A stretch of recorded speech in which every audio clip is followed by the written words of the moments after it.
The story of Christianity in China is one of the most fascinating stories of all time. It is a story of arrival and expulsion, a story ultimately of tenacity and perseverance. This series seeks to understand the relationship between Christianity, the people, and the state in China. From an anthropological lens, this series seeks to understand the lived experience of Christians in the Middle Kingdom. In order to understand the lived experience of Christians in China, we need to understand context. Welcome to part 1 of Christianity with Chinese Characteristics, the history of Christianity in China. The story of Christianity in China begins not in China, but at the Council of Ephesus in 341 AD. In Ephesus, Christianity unequivocally rejected the Nestorian claim that Christ had a separation between his human and divine nature. The Council's decision in 341 resulted in the formation of the Nestorian movement. This movement was led by Nestorius, the bishop who argued in favor of the now heretical view of Christ's separate natures. In 451 CE, the Fourth Ecumenical Council of Chalcedon affirmed the teachings of Ephesus, and so Nestorianism was once again reaffirmed as heretical and cast out from mainline Christianity. As Christianity continued to spread, it pushed Nestorianism eastward, eventually into China.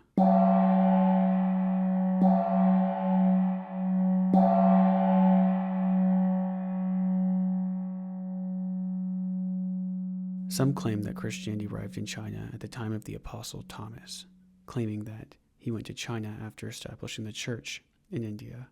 Archaeologically speaking, the earliest known Chinese Christian artifact is known as the Nestorian seal, erected in 781 CE. The seal, or monument, describes the arrival of the earliest Nestorian Christians in China, dating back as far as 635 CE, with the arrival of Alapin of Syria. The Nestorians arrived during the reign of Emperor Taizong of the Tang dynasty. Emperor Taizong called the movement mysterious, wonderful, spontaneous, producing perception, establishing essentials for the salvation of creatures and the benefit of man. This endorsement from Emperor Taizong would establish the first phase of Christianity in China. Nestorianism would ride the coattails of this endorsement and integrate itself into Tang dynasty power structures. The Nestorian emphasis on integrating into power structures would, however, mark its downfall. In the year 845 CE, Emperor Wuzong of the Tang dynasty decreed that all foreign monks were to be deported from China. His edict was enacted and included the subsequent closing of Nestorian churches. It also included the loss of the Nestorian seal. Nestorianism would never see a return to prominence in China, though the Nestorian seal itself would eventually make a return in the 1620s CE. Between 845 and the 1600s, Christianity would enter a period of relative recession. Complete contact would not be cut off between China and Christianity. The Mongols, for example, had practitioners of Christianity that ended up in the Yuan dynasty. Furthermore, Franciscan missionaries would find themselves in China between the late 1200s and the mid-1300s. This contact would, however, be brief and unsustained. The second phase of Christianity would come with the arrival and spread of Catholicism in the 1600s. It is impossible to discuss this arrival and subsequent spread without discussing Jesuit Matteo Ricci. Ricci arrived in China in 1601 CE and worked to make Christianity understood culturally in China. To this end, he made the first ever European dictionary for Chinese. He dressed like a Buddhist and then later a Confucian scholar, and he worked to find proper Chinese words to express Christian theology. This way of making Christianity known in China was controversial, both outside of and within China. Outside of China, many Catholics found Ricci's approach to blending Christianity and Chinese culture as too radical. Within China, the emperor, Kangxi, was upset that the Vatican agreed and then decreed that Ricci's word for God Tianzhu would be the official word for God in Chinese. To this day, Catholicism, though not Christianity in general, is called the religion of Tianzhu, or Tianzhujia. Similar to the Nestorian approach, the Catholics of China aimed to convert the elite members of Chinese society to Christianity. To this end, the Catholics found a hub in Beijing, the capital city of the Ming and subsequent Qing dynasties. During this second phase, there were fractured attempts at translating the Bible into Chinese. A Frenchman, Louis de Perrault, even translated the entire New Testament and portions of the Old Testament into Chinese. However, the Pope never granted permission for the manuscripts to be released, and so they never were. The Qing dynasty would eventually kick out all missionaries, just as the Song dynasty had 800 years earlier.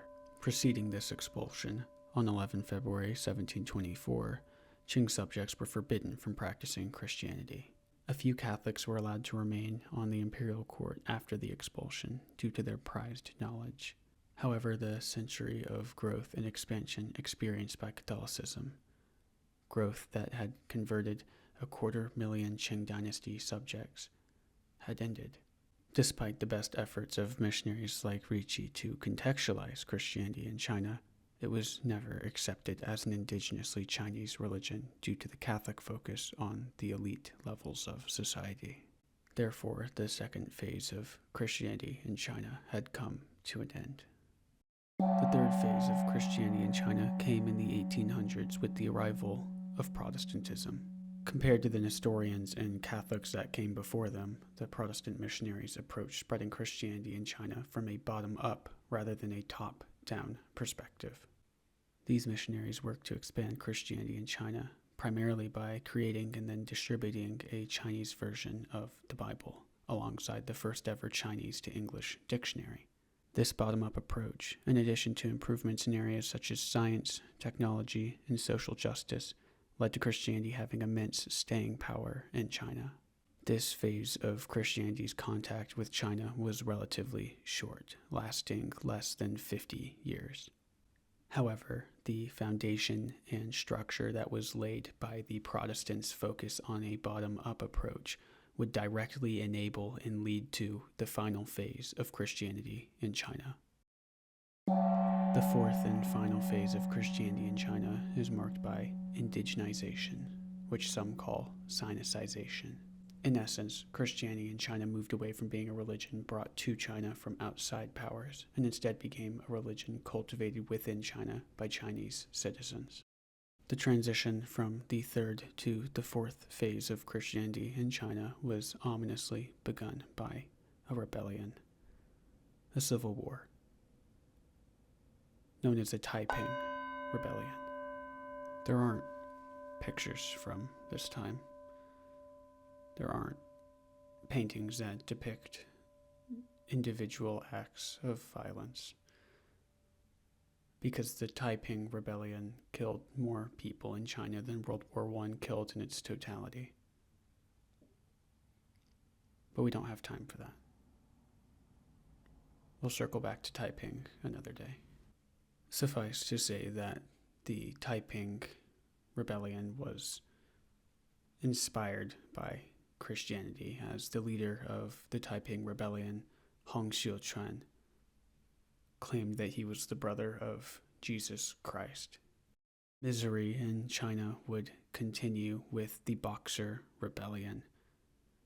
It was deliberately an anti-Christian, pro-Qing, and anti-Western civil war that, combined with the previous Taiping Rebellion, would all but seal the fate of the weakened and dying Qing Empire. Ultimately, the Qing dynasty, China's last dynasty, would collapse in 1911, and therefore China would fall into a period of warlord states. As China broadly looked towards unity during this warlord state period, one figure stood out: Sun Yat-sen. He was a Christian and laid the foundations for a democratic China. Ironically, the two nation-states that followed in his footsteps, the Republic of China and the People's Republic of China, both trace their lineage to him. Sun Yat-sen during his time ruling the Republic of China, ensured that Christianity was broadly welcomed in China. After Sun Yat-sen's death, the following 20 years would see China embroiled in a civil war between the two major parties of the Republic of China and the People's Republic of China. There would be a brief pause for the Second Sino-Japanese War, or, as we know it, the Pacific Theater in World War II, where both sides of the Chinese Civil War banded together to fight the Japanese. After Japan's defeat in 1945, the Civil War would continue all the way until 1949, where the People's Republic of China would emerge victorious after 22 years of fighting. During those 22 years, Christianity took a back seat. However, in the subsequent years to follow, Christianity would be in the crosshairs of the People's Republic. Understanding Christianity in the People's Republic of China provides the final piece of context needed to understand the everyday lives of Christians in modern-day China. This is because the true modern situations of Christians in China derives from the outcomes and after effects of the Chinese Civil War, the victory of the People's Republic of China, and subsequent social movements, laws, and regulations leading all the way up to the present day. The situation of Christians in China has ebbed and flowed even under the Communist Party of China, to the point where Mao Zedong's wife even exclaimed that, quote, Chinese Christianity was finished and belonged in the History Museum, end quote. To that end, there are three events to highlight in the rule of the Chinese Communist Party. The first is the establishment of the Three Self-Patriotic Movement. This church was originally founded on three self principles. The first self is self-governance, the second self-support, and the third self-propagation.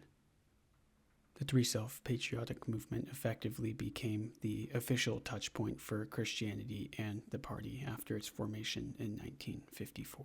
The next major event worth highlighting is Pope John Paul II's canonization of Chinese martyrs in the year 2000.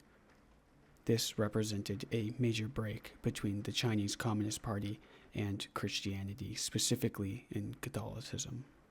The final major event worth highlighting is the 2018 revision on the Regulation on Religious Affairs.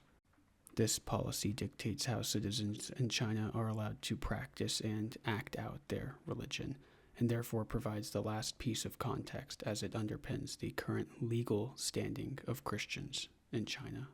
While the 2018 Regulation on Religious Affairs entitles citizens to the right of the freedom of religion, it does not necessarily entitle citizens to the right of free expression of religion.